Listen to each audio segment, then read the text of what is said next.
میرے ساتھ بہت سارے لوگ نا تصویریں کھنچواتے ہیں، حالانکہ میں زیادہ قائل نہیں فوٹو کا، شاید آج تک میں نے ڈیمانڈ نہیں کی کہ میری فوٹو کھینچو، اور ہو سکتا ہے مطلب یہ کوئی کنفرم نہیں، لیکن میری دانش بینش میں ایسا نہیں کہ میں نے کبھی اپنے ہاتھ سے فوٹو بھی کھینچی ہو، مزاج نہیں، طبیعت نہیں، دلچسپی نہیں۔ لیکن میرے گاؤں کا ایک موچی ہے، جوتے گانٹتا ہے، اس شخص نے 4 بیٹیاں بیائی ہیں جوتے گانٹ کے، اور میرے ابا جی بتایا کرتے تھے کہ جن دنوں نا دھیلا چونی جوتا گانٹنے، اب تو جوتے کوئی گنڈواتا ہی نہیں، اب تو گانٹنے کا رواج نہیں، اب تو بچے نئے ہی لیتے ہیں۔ تو جوتا گانٹنے کے لیے جب اس کو دیتے تھے تو چونی اگر اس کی ہوتی تھی نا تو اس کو کہتے تھے نا روپیہ تو رکھ لے، تو کہتا کیوں رکھوں جی، میری چونیاں تو میں نے چونی لے لی، اور ناراض ہو جاتا تھا۔ 4 بیٹیوں کی شادی کی ہے اس نے، پھر اللہ نے اسے عمرہ بھی کرایا، اور آج بھی وہیں بیٹھا ہے۔ تو میں جب گاؤں جاتا تو میں کہتا ہوں چاچا میں تیرے ساتھ تصویر کھنچوانی ہے، تو مجھے کہتے ہیں پتر میرا تو منہ بھی نہیں تو گیا میرے ساتھ فوٹو، تو میں کہتا ہوں یار تو ایک انسان ہے، تو ایک مثال ہے، جس بندے نے ہاتھ پھیلانے سے نفرت کی ہو، اب تو چندہ ہی چندہ رہ گیا، چندہ ہی چندہ، اس کے علاوہ اللہ معاف کرے کوئی دوسری شے۔ میں گلاسکو میں تھا تو مجھے ایک صاحب کہنے لگے آپ نے کوئی اعلان شلان نہیں کرنا، مدرسہ نہیں ہے؟ میں نے کہا مدرسے بڑے ہیں پر اللہ کا فضل ہے، کیونکہ وہ نبی کریم کے نام کے ہیں تو ہمیں کبھی کمی کوئی نہیں آئی، کبھی نہیں کمزوری آئی، رونے کا مزاج بھی نہیں، وہ چل رہا ہے مدرسہ۔ تو میں نے کہا آپ کیا سمجھتے ہیں جو یہاں آیا ہے وہ چندے لے نہیں آیا ہے؟ کیا مزاج آپ لوگوں نے بنا لیا، اس سے نکلیں۔ وہ بھی کوئی قومیں ہوتی ہیں جو ہر وقت ہاتھ پھیلا کے رکھتی ہیں۔ قرآن مجید نے صحابہ کی تعریف کی، لا یسألون الناس الحافا، وہ لپٹ لپٹ کر سوال نہیں کرتے۔ یہ صحابہ صفا کی بات کی قرآن پاک نے، لپٹ لپٹ کر سوال، خبردار تھوڑے پہ گزارا کرنا سیکھو، عزت کی زندگی جیو گے۔ اور نوجوان بالخصوص یاد رکھیں، اگر وقار سے جینا ہے، سار اٹھا کے جینا ہے اور مطمئن زندگی گزارنی ہے تو پھر اس بات پہ راضی ہو جاؤ جو اللہ نے ہمیں عطا کیا۔ پھر تیرا 5 مرلے کا مکان، اگر تو نے فراڈ کا مکان خریدا ہے نا 6 کنال کا، تو اس سے تیرا 5 مرلے کا وقار والا گھر بڑا شاندار۔ عزت کے ساتھ اگر جینا چاہتے ہو، حاتم طائی سے کسی نے کہا تھا کبھی تو نے اپنے سے بڑا سخی بھی دیکھا ہے؟ حاتم طائی کا نام ہے نا آج تک سخاوت میں، اپنے سے بڑا سخی بھی دیکھا ہے؟ اس نے کہا دیکھا ہے۔ کون سا؟ کہنے لگا میں نے ایک دفعہ اپنے سارے شہر کی دعوت پکائی تو میں چہرے پہ نقاب اوڑھ کے نکلا کہ پتہ کروں کوئی آدمی رہ تو نہیں گیا۔ تو جب میں جنگل میں گیا تو میں نے ایک بابے کو لکڑیاں کاٹتے دیکھا۔ سب لوگ اس زمانے کے جتنے پڑھے لکھے شعراء ادیب سب میں نے بلائے، بابا لکڑیاں کاٹ رہا تھا، توجہ ہے میری بات پر؟ کہتے ہیں میں اس کے قریب گیا، چہرے پہ نقاب تھا، میں نے کہا بابا جی آپ کو نہیں پتا آج حاتم طائی کی دعوت ہے؟ کہنے لگا بیٹے پتہ ہے، تو میں نے کہا جانا نہیں؟ کہتے بابا نے عجیب جواب دیا، کہنے لگا مجھے نا اپنے ہاتھوں کی کمائی کا چسکا لگ گیا۔ کس کا چسکا؟ ہاں آج کل چسکا یہ ہے کہ کسی کو پارٹی کیسے ڈالنی ہے، کیسے مفت کی روٹی کھانی ہے۔ کس کا چسکا لگ گیا؟ اپنے ہاتھوں کی۔ بولیے۔ میرے نا مدرسے میں ایک لائق بچہ پڑھتا ہے، مالدار گھرانے کا تھا، تو تھوڑی سی نا آپ کو پتہ ہے دوران طالب علمی ہمیں بھی بڑے بہانے آتے تھے، تو یہ چیزیں یاد آتی ہیں، تو تھوڑا آگے پیچھے ہوتا تھا۔ مدرسے میں کام ہو رہا تھا تو میں اس کو کھڑکی میں لے کے کھڑا ہو گیا، میں نے کہا بیٹے ایک چیز تجھے دکھانی ہے، جب تیرے سامنے بھنا ہوا گوشت رکھا جاتا ہے تو نخرے کرتا ہے، ادھر بھی آ ایک نظارہ دیکھ۔ مزدور نہ سویرے 2 روٹیوں کے بیچ اچار رکھ کے لاتا ہے، اور جب وہ دوپہر کو کھانے لگتا ہے نا میرے بھائی، تو وہ اچار اس کی روٹیوں کو بھی لگ جاتا ہے، پونے کو بھی لگ جاتا ہے۔ لیکن جب دوپہر کا وقت ہوتا ہے تو مٹی سے لتھڑے ہوئے ہاتھ پہلے وہ جا کے ٹوٹی پہ دھوتا ہے، پھر وہ کیا کرتا ہے کہ وہ پانی کا پیالہ خود بھر کے رکھتا ہے، توجہ میری بات پہ رکھیں، پھر وہ زمین پہ بیٹھتا ہے، اور جب وہ پونا کھولتا ہے نا، کبھی اسے کھاتے ہوئے دیکھو، یوں محسوس ہوتا ہے کہ دنیا کی ساری نعمتیں اس کے سامنے پڑی ہوئی ہیں، اور ٹیبل پر بیٹھ کر 22,000 کی روٹی کھانے والے اتنا شکر ادا نہیں کرتے جتنا وہ بندہ شکریہ ادا کرتا ہے۔ یا اللہ تیرا شکر ہے، یا اللہ تیرا شکر ہے۔ اور ان کو لفظ نہیں سیدھے پڑھنے آتے، ویسے بھی لفظ تاثیر سے بنتے ہیں، تلفظ سے نہیں۔ اہل دل آج بھی ہیں اہل زبان سے آگے. صحیح تلفظ نہیں ادا کرنا آتا، لیکن جب وہ ہاتھ باندھ کے کہتے ہیں نا یا اللہ تیرا شکر ہے، تو یوں محسوس ہوتا ہے کہ روٹی تو اس بندے نے کھائی ہے. کھانا تو، ورنہ شادی کے موقع پر اتنا کھایا نہیں جاتا جتنا تباہ کیا جاتا ہے، کیونکہ مفت کا ہوتا ہے نا، مفت کا. تو یاد رکھیں محنت کی کمائی ایک حسن ہے، ایک وقار ہے. وہ جو بندہ 50 لاکھ روپیہ مہینے کا یا سال کا کماتا ہے وہ تو دیکھتا بھی نہیں بیچارہ پیسوں کو. وہ بینک میں آئے اور بینک سے ہی ساری زندگی اپنی دولت دیکھ سکتا.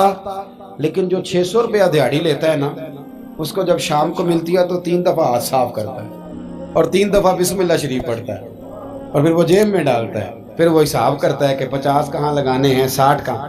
تو خودداری سے جیو، باوقار رہو گے، باعزت رہو. حاتم طائی کہتے ہیں مجھے کہنے لگا کہ مجھے ہاتھوں کی کمائی کا چسکا لگ گیا، اب مفت کے دسترخوان پر مجھے مزہ نہیں آتا. تو کہتے ہیں میں تو بس اس کا فدائی ہو گیا. جب میں واپس آنے لگا تو اس نے مجھے آواز دی. میں واپس پلٹا تو کہنے لگا بیٹا آپ بھی دعوت پہ جا رہے ہیں؟ میں نے کہا ہاں. تو اس نے مجھے 5 دینار نکال کے دیے. کہنے لگا یہ لے جاؤ، حاتم طائی کو نہ دینا، وہاں جو آدمی لنگر پکا رہا نا اسے دے دینا. یار بڑے بڑے لوگوں نے روٹی کھانی ہے، چلو میرا بھی حصہ پڑ جائے گا. تو حاتم طائی کہتے ہیں میں گھوڑے سے گر گیا، چہرے سے کپڑا اٹھایا اور میں نے کہا بابا میرے سینے سے لگ، میں تو امیر ہو کے سخی ہوں نا، تو غریب ہو کے بڑا سخی ہے. آج سمجھ آئی ہے تیری سخاوت کی. پڑھیے نا حدیث پاک. حضرت انس بن مالک کہتے ہیں ایک شخص نے آ کے کہا یا رسول اللہ کچھ دیجئے. حضور مجھے کچھ بولیے. اور میرے محبوب کا دروازہ وہ ہے کہ جہاں سے کبھی کوئی خالی گیا ہی نہیں. حضور کچھ دیجئے. تو نبی کریم علیہ السلام نے آج الگ بات کر دی، فرمایا تیرے پاس کچھ بھی نہیں. اس نے کہا حضور میرے گھر میں ایک پیالہ ہے اور ایک کمبل ہے اوڑھنے کا. اتنا غریب کو بندہ اس وقت بیٹھے محفل میں جس کے گھر میں ایک ہی پیالہ ہو. جو چپ ہے ان کے بارے میں کیا نظریہ اختیار کرو.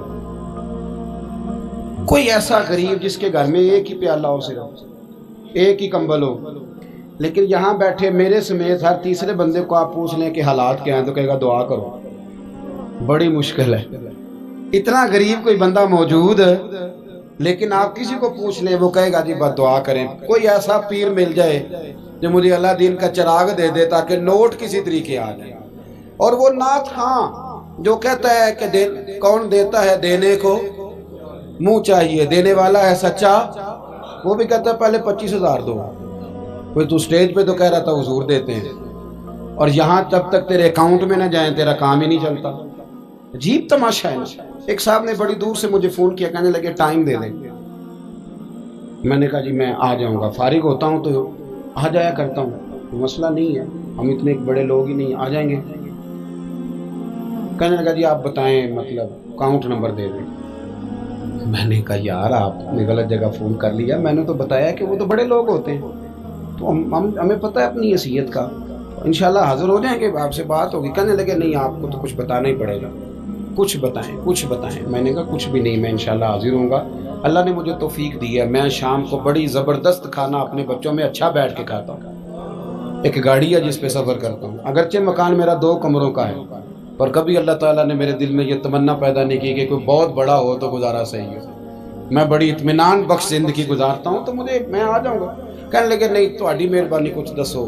میں کہا 3 کروڑ روپیہ دے چا. کتنا جی؟ اللہ جانتا ہے ہنسانے کے لیے بات نہیں کر رہا، اور مسجد میں اونچا ہنسے بھی نہ. کتنے دیں؟ کہتے جی یہ تو آپ نے کیا کہہ دیا. میں نے کہا یار اگر میں نے اپنے لفظ ہی بیچنے ہیں تو اب میں 25-40 ہزار میں بک جاؤں. میں تو سمجھتا ہوں کہ نبی پاک کا فرمان بڑا قیمتی ہے، تو ریٹ لگاؤں تو میری حیثیت یہ ہو کہ 40,000 روپیہ. اگر میں نے بکنا ہی ہے تو کوئی ریٹ تو لوں نا.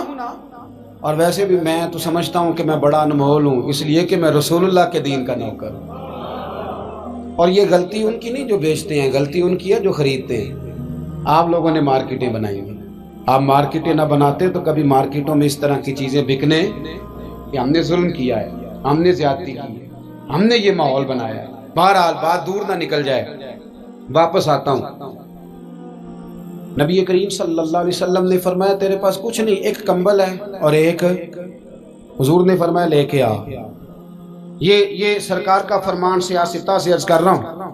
اگرچہ امام جلال الدین سیوطی نے تفسیر در منصور میں تفصیل کے ساتھ اس روایت کو کئی طرق سے بیان کہا. ایک کمبل، یارو سوچو، ایک کمبل جس بندے کے پاس ہو، ایک پیالہ، اس سے بھی کوئی غریب ہوگا. حضور نے منگا لیا اور بولی لگا دی، کون خریدے گا؟ ایک شخص نے کہا 1 دینار، ایک نے کہا 2. حضور نے 2 دینار میں بیچ دیا. وہ بولا نہیں کہ حضور 2 ہی تو چیزیں تھی، وہ بھی بیچ دی آپ نے. اللہ کے رسول نے فرمایا 1 دینار کا کھانا لے جاؤ اور 1 دینار کا کلاڑا خرید کے لاؤ. وہ لائے. حضرت انس کہتے ہیں بندہ بڑے نصیبوں والا تھا. وہ جب کلاڑا خرید کے لایا تو اس میں دستہ میرے نبی نے دستے مبارک سے لگایا.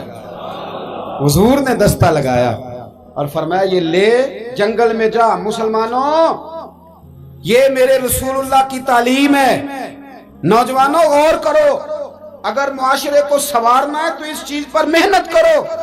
فرمایا یہ کلاڑا پکڑ، رسی پکڑ، جنگل میں جا، لکڑیاں کاٹ کے لا، کھا بھی اور کھلا بھی، پہن بھی اور پہنا بھی، جا. اور حضور نے فرمایا 15 دن مجھے نظر نہ آنا، جا کام کر. جا کے محنت کرنا اہل اسلام کا شیوا ہے. آج پوری دنیا میں ہمارا کشکول مشہور ہے، دھوکہ معروف ہے.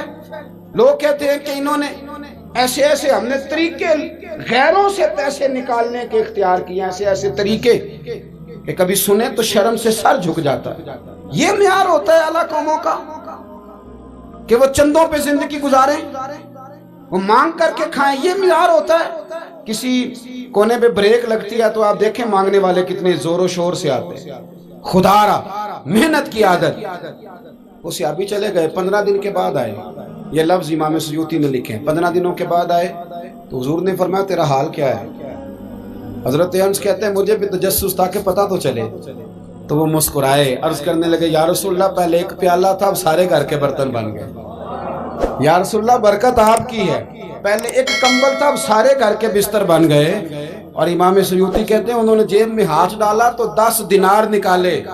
عرض کی حضور رکھ لے، میں صحاب صفا کے لنگر میں حصہ ڈالنے آیا ہوں، یہ قبول کر لے مجھ سے. مہربانی فرمائیں، مہربانی. خودداری سے جیے اور تھوڑے پہ گزارا کریں.